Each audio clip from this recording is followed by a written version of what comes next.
เวลาไม่เคยยาวนานสำหรับคนอายุ30ครับเผลอแป๊บเดียวก็กลายเป็นปลายปี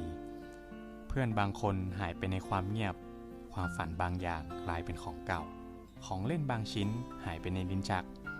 ไม่มีอะไรหยุดช่วงเวลาได้จริงๆครับครอบครัวที่รักกันมากๆแค่ไหนยังต้องจากกันไปทีละคนเลยเพื่อนร่วมงานที่สนิทคุยได้ทุกเรื่องยังต้องแยกย้ายเพื่ออนาคตที่ดีกว่าและเราเองก็ต้องหายไปจากวงโคจรใครสักคนเป็นคนแปลกหน้าให้กันและกันและหายสาบสูญไปในที่สุด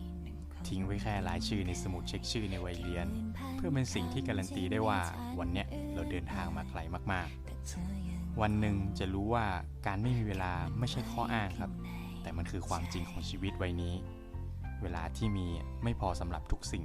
ไม่พอสำหรับทุกคนและนั่นแหละครับคือเหตุผลที่ทำไมทุกความรู้สึกทุกความสำคัญทุกการเลือกเราต้องคิดให้มากกว่าที่เคย